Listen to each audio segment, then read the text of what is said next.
สุดยอดมันอร่อยอร่อย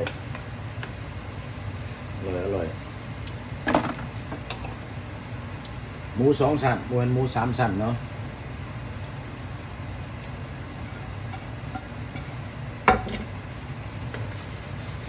แล้วก็อันนี้เอาลงไปใส่เลยเนาะนี่ของจริงนะพี่น้องของจริง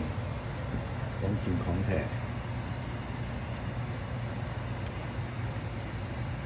สูตรใหม่เคยเห็นกินตัวหนึ่งแหละโอ้แสบทั้งมันตัวทบิดนะ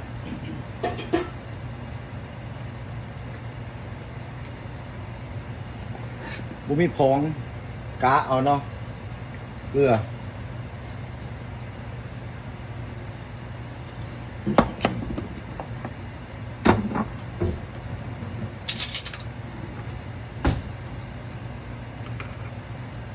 ขาดบ่ได้ก็คือผงชูรส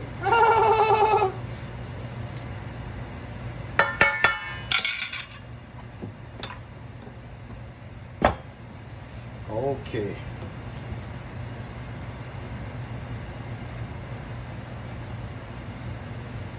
น้ำปลากาปูบริโภคนาเด้อพี่น้องเด้อ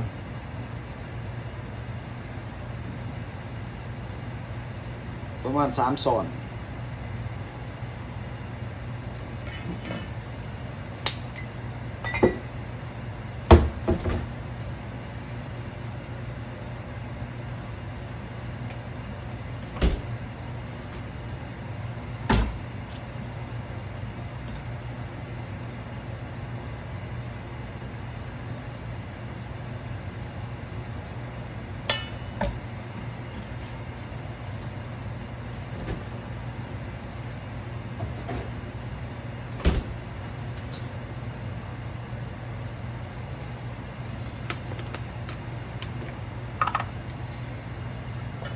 เผ็ดปน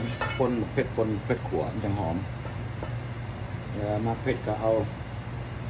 อันนั้นลงสตืมซอยเผ็ดสดลงสตืมเนาะ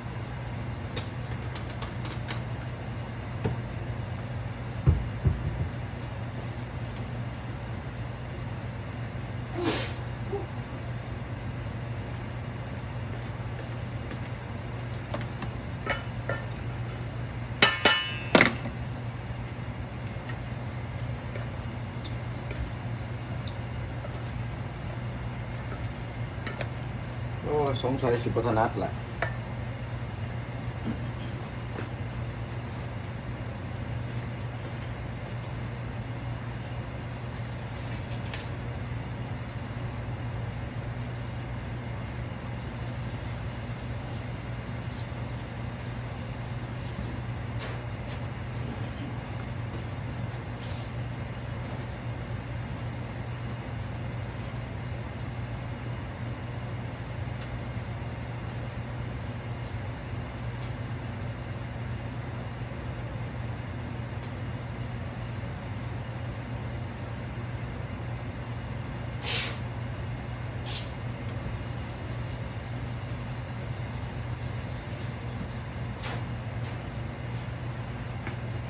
เอาละ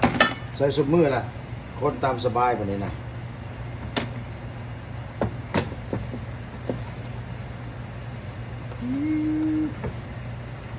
ว้าวlook at that look at that yummy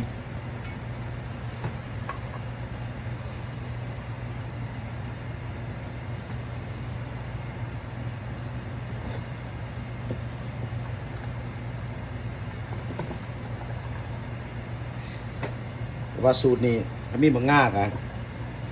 ง่าใส่บางง่าน้ำขักน้องแต่ว่าก็เคยซื้อมาไว้บางง่าก็เลยบริใส่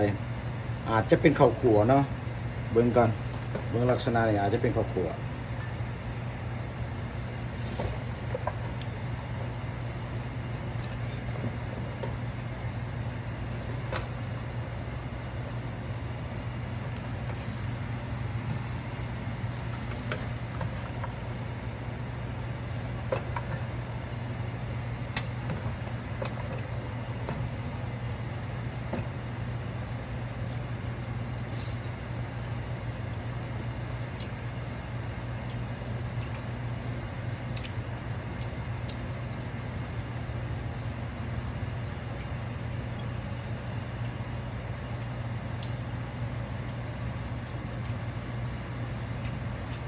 ชุดหน่อยแล้วเป็นหน่อย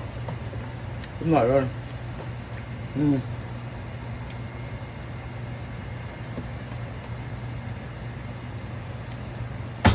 รับประกันสูตรนี่แซ่บแซ่บเอลีแซ่บสุดๆเลย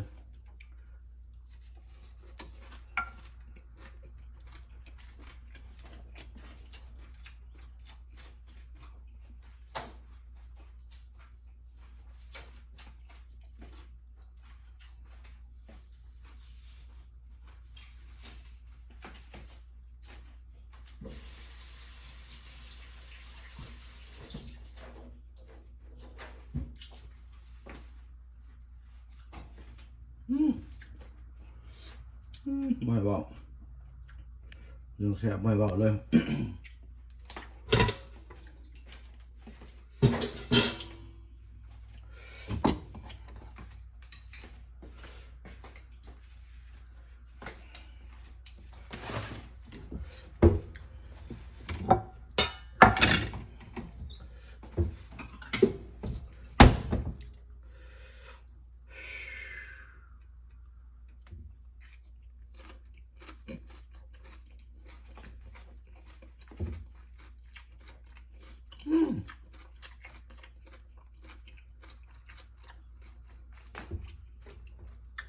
เบ็ดกอหูหนังเสย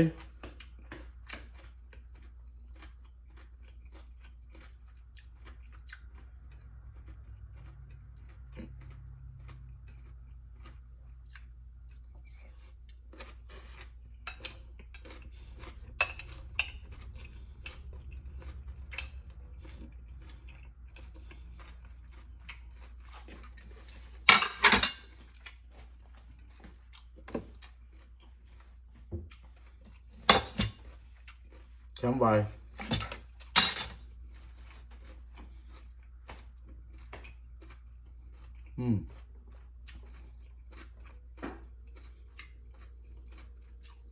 ขาดมันง่ายชอบมันง่ายให้จะมันหอมอ๋อลืมหอมหอมเปย์กับหอม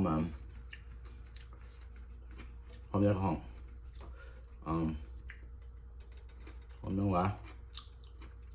หอมบัวแล้วก็หอมหอมปอก